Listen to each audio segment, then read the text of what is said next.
Now that is the big brother that I have been waiting for.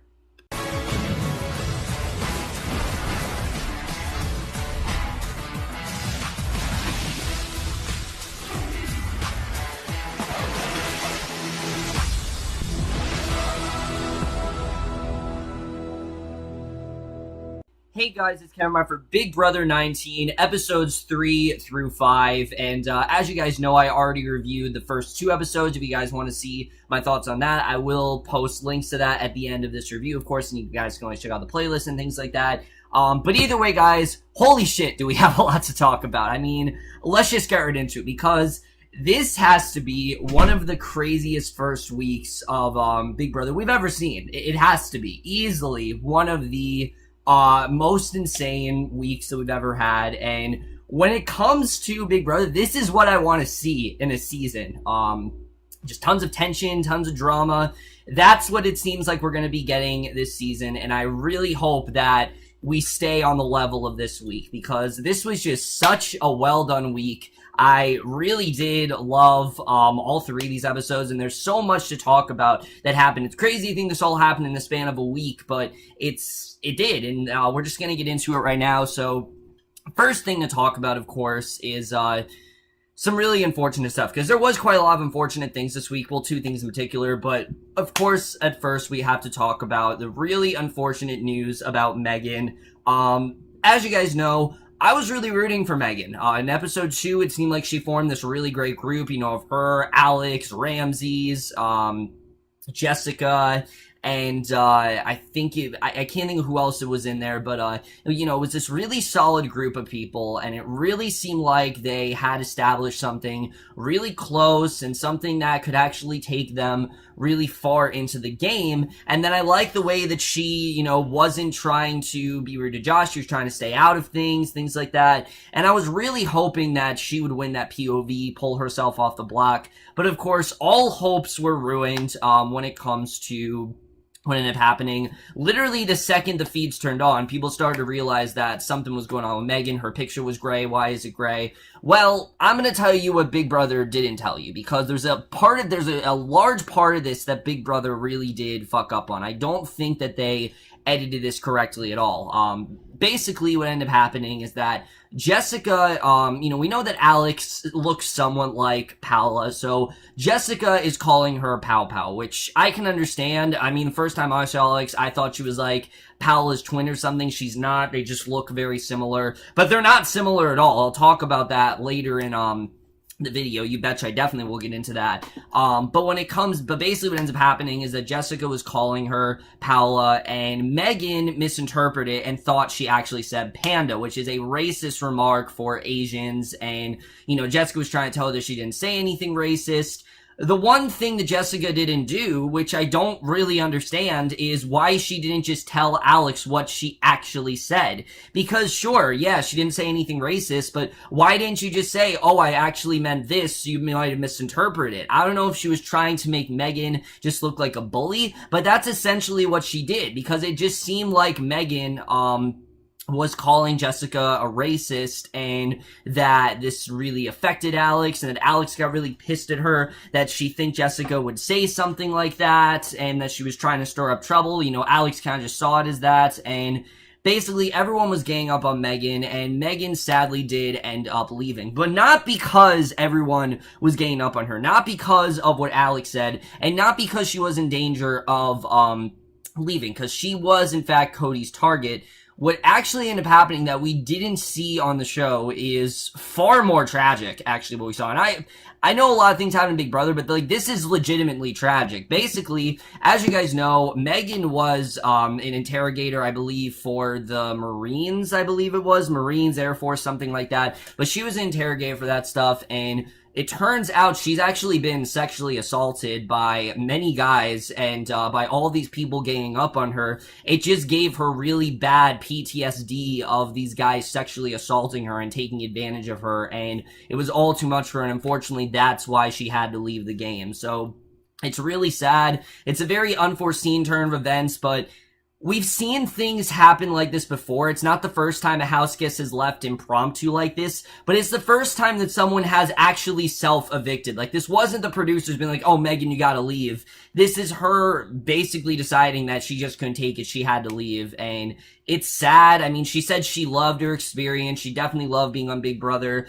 But that's something that's just out of her control. The fact that she had PTSD, that was out of her control. It's honestly more of a problem on Big Brother's part. In my opinion, after this, they really need to start doing better background checks on these people, because they can't get people like this in the house that have PTSD. Obviously, if they do, it's out of their control, but they can't be on Big Brother if they're like that. I mean, it's just, unfortunately, things like that happen, and it can trigger really bad memories, and that's exactly what happened with Megan. Megan could have been, I think, a really strong female player. One of the best players in this game, I think she could have been. It just seemed like she had a really good read on the game and really had a good idea of what she was doing.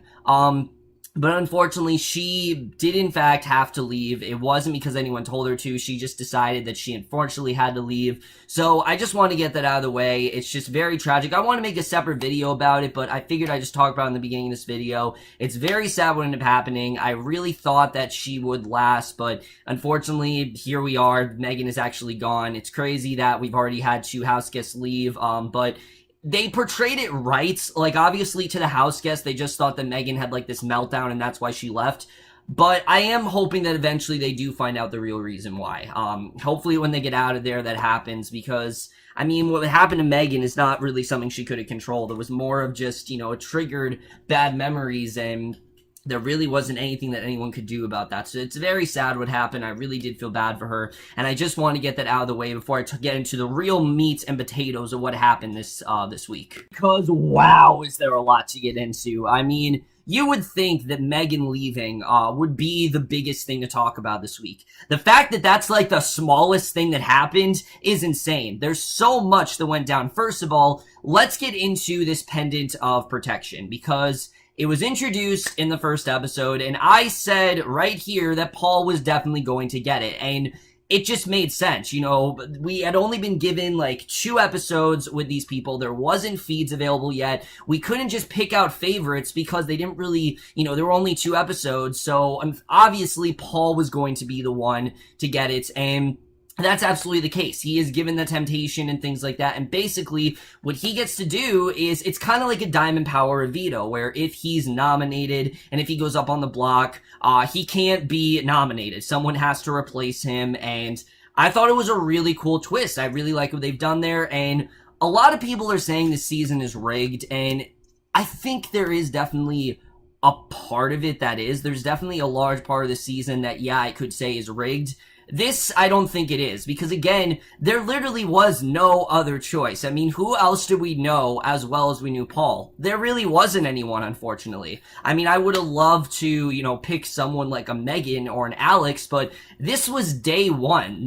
That's, again, more on Big Brother's fault that they didn't give us more time to vote. I mean, I thought it was kind of dumb how short amount of time we had to vote anyway. They literally gave us to like 9 a.m. Not even on a Sunday episode, but on like the Thursday episode. That's how long we had to vote, and I think if they would have given it a little bit more time, then Paul would not have won this. I think definitely if we were given a little more time, Paul definitely is gonna win something, but I don't think that he would have won this as quickly as he did. So basically, I'm not surprised that Paul did get that.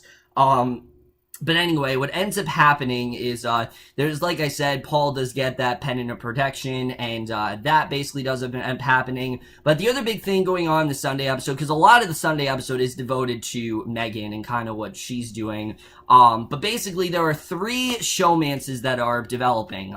You got Mark and Elena, which we don't really see much of. It's Matt and Raven, and the main one is Jessica and Cody. Now let's talk about Jessica and Cody, because as we know, in the Thursday episode, Cody said how much he liked Jessica and how much he wanted to be with her and how she's like the hottest chick in all Big Brother. And yes, I will admit, Jessica is a very attractive girl, and definitely she I don't blame Cody for wanting to be with her, but damn did Cody really screw up this week. I mean, this has to be one of the worst week 1 HOHs in Big Brother history. I mean, there's really no other way to categorize it. Cody just embarrassingly completely just threw this entire HOH. I mean, this entire HOH was a complete disaster, and I don't think it could have gone any worse for Cody than it did in this week. And I don't know if it's going to go worse for anyone else, but after what happened with Cody, I just can't possibly see that happening because, like I said, things went horribly for Cody this week. And on one hand, I feel bad for him because nothing went his way at all, but on the other hand, it kind of serves him right because he did everything in exactly the wrong way. Let's first talk about what he did with Alex, because that's kind of how all this started. Essentially, he approached Alex because he wanted to work with her and he wanted to maybe take a deal with her and things like that. And she wasn't into it. She didn't feel like he'd give her, the loyalty and things like that. And she didn't think that he would actually, take her far enough in the game. So she declined because she did not feel that she actually would, that he would be, do things in her best interest. And, I'm glad that she decided not to work with Cody. And basically, she didn't give him a yes or a no. You could just tell she was kind of dismissive. And that's because he was outright flirting with her. Like, you're supposed to be in a thing with Jessica, but you're flirting with Alex. I mean, you really need to, figure out where your loyalties lie here. I mean, you can't be with, these two girls and expect it to actually go well. I mean, Cody basically has himself in a forced love triangle, and it's his fault. It's honestly pretty hilarious that this isn't Jessica or Alex's fault. It's all kind of Cody did this to himself. It's pathetic. It really is. There's no other way to describe it. It's pathetic, but it's so fun to watch at the same time. Because what Cody ends up doing here basically is, like I said, Alex doesn't say yes or no. You could just tell she didn't really want anything to do with Cody. So he puts her up basically because he doesn't feel like, he didn't feel like she wanted to work with him, and now she's his target. And again, his reasoning is ridiculous that, you didn't want to be in a thing with me, and that I tried to, you're dead to me and things like all this stuff that he said. He just said completely the wrong things, and at no point is he conferring to his alliance. You can tell throughout the episode, there's no point here where he's really doing that. He's not going back to his alliance and, talking about what he really wants to do. He's doing all this stuff on his own, and that, I think, is really his fatal flaw. And now, guys, we're gonna get into, basically Cody's disaster hour, which is everything that happened in last night's episode.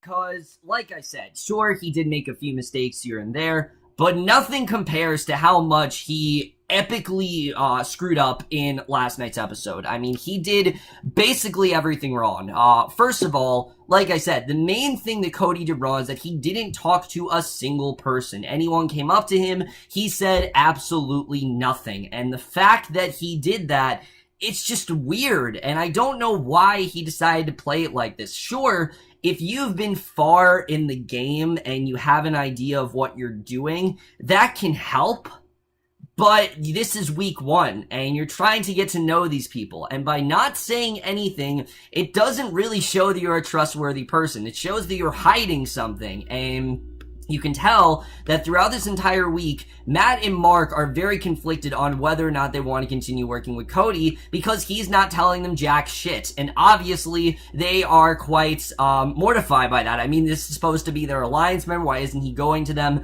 telling them what he wants to do? I mean, he is, but at the same time, he isn't. He's not listening to their best interest. He's just doing what he wants to do, and he's not really listening to, essentially what the house wants, which I get it that that's what happens every single season. But Cody's playing it really differently, and people obviously are really annoyed about that. But at this point, Matt and Mark don't really know what he wants to do. I think that definitely I think that definitely was interesting. I think, again, they don't know what Cody wants to do at this point. They think that he wants to get out Alex, and that is essentially what he does plan on doing. But there's a lot of other stuff that's going on here.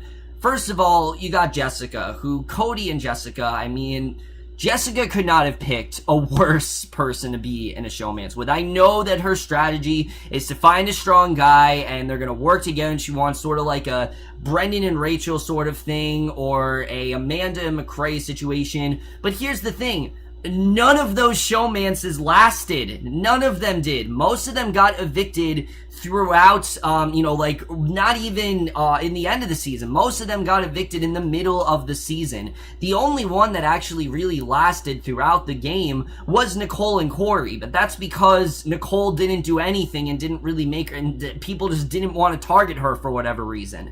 This is a completely different situation, and the fact that Jessica had this strategy, I think immediately kind of sends her fate in the game. And look, I want to like her, but she's really not doing a lot to make me like her. I mean, what she says to Cody, I completely agree with, that he needs to be more truthful with her and he needs to be honest and things like that. And he's just not doing that. And she's obviously getting very annoyed by what Cody is doing because he's just not being honest with her. It doesn't really seem like he wants to talk game to her and things like that. He's just kind of ignoring her, and I can understand why she really does feel the way. But we gotta get to this veto comp because holy shit, I mean, how do you mess up this much? I don't understand how he did this. I have no idea how Cody messed up as badly as he did in this episode, because you get to the veto comp and basically, a bunch of people are playing and Cody basically lets Alex win. Like, he decides, alright, I'm just gonna let Alex win, she's gonna take herself off the block. Even though he told everyone that that was his target, he just lets her win. But he doesn't try to be convincing about it at all. Instead, actually, what Cody decides to do is basically, instead of him just trying to, look like he's playing but actually mess up, he doesn't even play. He just stands there and lets her win. And it's so obvious that he let her win. And the fact that people were contemplating that, I will admit, is really dumb. I mean, it's pretty obvious that he is epically failing here. It's pretty obvious. And again, the fact that nobody really saw that, and the fact that people didn't even think that maybe he did in fact cheat, that he did in fact try to throw it to her. That's what Jessica starts to think, that maybe he did. But it shouldn't be a maybe, it should be a yes. That's what he obviously was doing. He was standing there doing nothing. What do you think he was trying to do? Obviously, I could be wrong, but when you're standing there doing absolutely nothing, that is an indication that you just don't want to play and that you're not doing anything. I mean, it'd be a different story if maybe he was trying to, stack up things and he may look like they weren't stacking properly, or he ran out of tiles or something, but he didn't do anything to make it look like he wasn't trying to throw it to her. I mean, everything that he did pretty much counts towards that he was in fact trying to throw it to her, which is what he did. He did throw it to her, but in a sense he didn't, because Alex won fair and square, and I'm very happy that Alex won here. In fact, I have to say, my opinion on Alex has really much changed throughout this week, because Alex came in and I thought she was going to be really annoying and she'd be Paula 2.0, but it definitely seems like that's not the case, because Alex actually has a very good idea of what she wants to do in this game. She sees that there are these 3 showmances and she wants to try to break them up, because she wants to work with Elena and Raven and things like that. I don't know if she wants to work with them, but she wants to break them up, mainly because she just feels like everyone's too together and she wants them to be more scattered. And I think this is exactly the right thing to do. Everyone goes into this season, they want a showmance, and Alex was one of those people. But clearly she has been able to tell that it's just not a good strategy and that it's just making them more of a target. So by her wanting to target these showmances, I think it's honestly a very smart idea that she wants to do that, and no one's really suspecting that Alex is the person that is responsible for that. So I think that definitely, again, is very smart on her part, and I was very impressed with the way that was done here. Now we have to get to really the pinnacle of Cody's downfall, which there are 2 big factors here. First of all, you have Jessica, who, like I said, was already suspicious of Cody. She already was thinking that Cody is in fact, that Cody was in fact trying to throw it to Alex. She already thought that. And it doesn't exactly help your story of, oh no, that's not what I was trying to do, when you're in bed with Jessica, making out, and you call her Alex. He literally calls Jessica Alex, and I'm mortified. I can't believe that actually happened. The fact that he actually uttered Alex's name in front of Jessica. Alex, who it doesn't even seem like he liked that much, and now it actually seems like he does when he said Jessica was the person he wanted to be with. I mean, I just don't understand this man, honestly. I really don't. And now we're going to get to the thing that is kind of controversial. Cody, we can tell, wants to put up Paul. He feels that Paul's the person that needs to go out because Paul's giving him all these suggestions for people that they should put up. And I will admit, I think Paul is playing this game a little too much. He just needs to push back a little bit, and he's just playing too hard. And it's not a problem yet, but it almost was. It almost was a problem for him. And I think he is playing just a bit too hard. He's kind of doing similar to what Frank did last season, where he's playing too hard. He's trying to act like he's, like the ruler of everything. And I get it that Paul has all these suggestions, but the best thing to do is just sit pretty, obviously. I mean, Paul isn't really going anywhere. It doesn't really seem like anyone wanted to get rid of Paul. So the fact that Cody brought this up, I understand what he was trying to do. Like, he wanted to target a vet. I do understand that. But when it comes down to it, I don't think anyone would have gotten Paul out. I don't think people wanted to evict Paul. So I don't think Cody would have had the votes. Anyway, it's just that simple. You don't have the votes, and you have to understand that at some point. And that's something that the, house guests sometimes just don't understand. They want to evict someone, but they don't have the votes to do it. And I don't think that Cody really had the votes to evict someone, like Paul. And we're getting it into right now. Paul, of course, has the pendant of protection, and Cody does put him up, but of course, no, Paul can't be nominated. So Paul knows immediately that Cody and Jessica were targeting him, but Cody, of course, can't put him up, so instead he puts up Paul's closest ally, that being Christmas. So Christmas then goes up, and that's when all hell really does break loose. And like I said, Cody basically did all this to himself. I mean, he drew the line in the sand, and he didn't tell anyone what he wanted to do. And we're just gonna get into tonight's episode because it basically takes place directly after this episode. Again, the problem is that he didn't talk to anyone. Mark had no idea, Matt had no idea, Elena's in shock, Raven's, I mean, everyone that Cody claimed that he was working with, the only person who had knowledge of this was Jessica. Jessica was the only person who knew, actually, no, even Jessica didn't even know what Cody really wanted to do. She wants to talk to him. He's not saying anything. He's just being completely silent, and I don't know what this strategy is all about. I don't know if it's because it's how he's playing, and he just doesn't want anyone to know what he's actually doing, which I guess I can understand, but you claim to be in an alliance with these people. The least you can do is just let them in on what you're doing. And the fact that Cody didn't do that, I think that's what really sealed his fate next week. Again, I really think that Cody is in major jeopardy next week because of what ended up happening here. Because Christmas, I mean, she's obviously pissed, understandably, and she's ready to go after Cody. Paul, I think, again, was just playing way too hard. He's trying to get as many votes as he can for Christmas. I understand that, but he's acting like he is in control of everything and that he, is above a lot of these house guests, when that's not the case. I mean, the best way to play this is just act like you're a regular player. That's what Jason did in BBOTT, and so far I kind of like what Jason did more than what Paul's doing. What Paul's doing is similar to Frank's strategy, and we know what ended up happening to Frank later on, so I don't think this is really working out that great for Paul, but make a long story short, basically, the entire alliance is now split in two, because they don't know really where their loyalties are lying. Jessica's saying we gotta stick together, but then you have Mark, you got Matt, who he's not listening to, he's not really listening to Cody, he doesn't really trust him now, so he's going to the other side, but then you have Jessica and Mark, who are trying to stay calm, and they want them to stay together. You got Elena, who's freaking out, so there's a lot of parts to this, and there's a lot of people who they don't know what to do, because they were supposed to, and I agree with Jessica that the best thing to do is for them to stick together. Unfortunately, though, that might not actually work out for them, because if they know that anyone's working with Cody, then they're immediately going to target them, i.e. Paul, i.e. Christmas. I mean,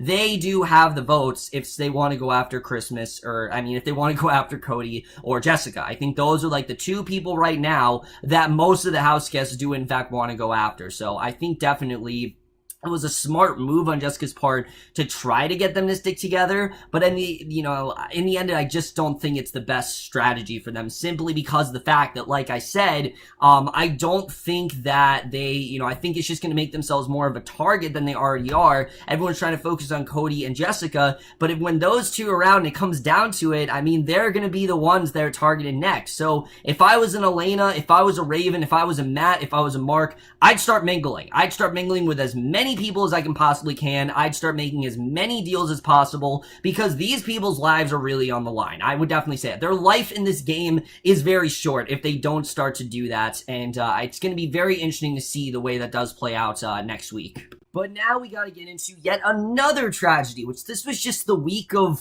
shocking stuff. I don't know how all this stuff happened in the span of a week, but it did, because you then have Christmas, and Christmas, of course, basically, she's trying to get out some of her adrenaline towards, and some of her rage towards what Cody and Jessica did, and she and Jason, they go out and they dance every single morning, and they do that, but Jason actually drops her, and it's a hard fall to the point where Christmas actually breaks her foot, we find out. Yes, she has 2 broken bones in her foot now, and it really sucks because they're not altering comps for her. She has to sit down and things like that, although it doesn't seem, that she's doing that. It doesn't seem that Christmas is actually sitting out. It seems like she's still playing. But I really love what Mark did here. I like that Mark went to Christmas and said, hey, are you okay? Because obviously he's kind of in a bind here, obviously he can't be working with Christmas, but him and Christmas have developed this really nice friendship. So I did like that Mark did go to Christmas and, asked her what's going on here. In the meantime, we got Jillian, who has no campaign whatsoever. I mean, I can't believe it. The least you can do is just ask anyone, hey, am I with you? Am I with you? Am I with you? But no one, not a single scene in this episode. Jillian didn't even have a DR in this episode. I mean, it just seems so absurd that Jillian just didn't ask anyone if they wanted to, vote in her favor, and I don't understand why she didn't do that. I mean, that's the best thing that she could have done. Christmas just campaigned very hard. Jillian didn't really campaign at all, and obviously, Jillian does end up leaving because, Paul tried to get as many votes for Christmas as he could, and he actually was successful. Jillian does end up leaving, and her whole interview with Julie might be the most awkward interview I've seen with Julie Chen in a very long time. I mean, Jillian was just so in shock. She had nothing to say.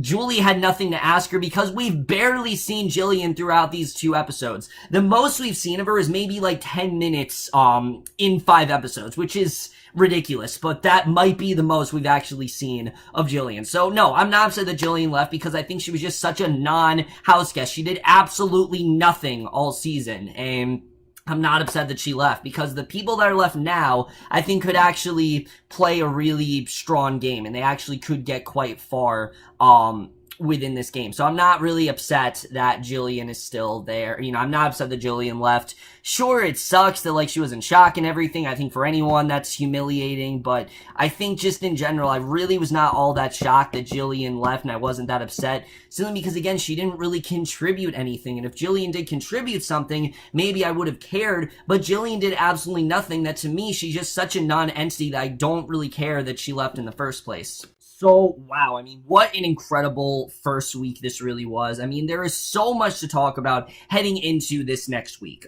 First of all, Jessica and Cody. If your name is Jessica and Cody in this game, I would be running like hell, and especially Jessica.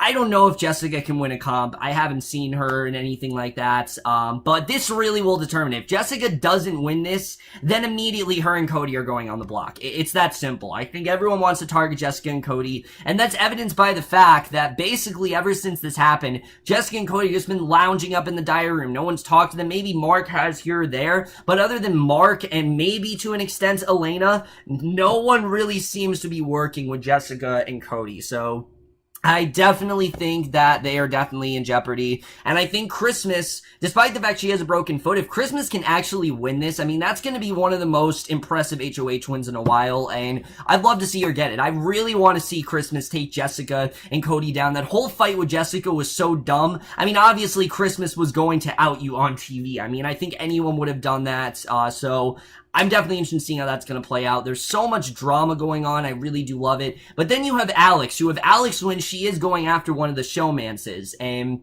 I think it's just the smartest idea is to put up Jessica and Cody. I think that definitely is the safe choice. But knowing Alex, maybe she will go after like a Matt or a Mark because they were aligned with Jessica and Cody. So maybe she will go after them. But at the same time, Matt and Mark aren't working with Jessica and Cody right now. So who knows really what's going to happen there. We'll have to see the way that really does, in fact, play out. As far as Paul, like I said, I think Paul's going to be okay as long as Jessica doesn't win HOH. Because if Jessica wins, then Christmas and Paul are going up. And Paul probably is the one that's going to leave. I definitely think that's going to be the case because, you know, Cody wanted to get him out. And now's a chance to get him out. So we'll have to see the way that goes. I don't know who's gonna win the next Temptation. I don't really care about that stuff. The whole thing with Ramses, by the way, is so dumb. I didn't talk about it because I just think it's dumb. The fact that Ramses has to nominate himself, I mean, it's really throwing him under the bus, and the fact he has to do it to himself is just really dumb overall. I don't know why that's a twist, but either way, guys, there is so much that could happen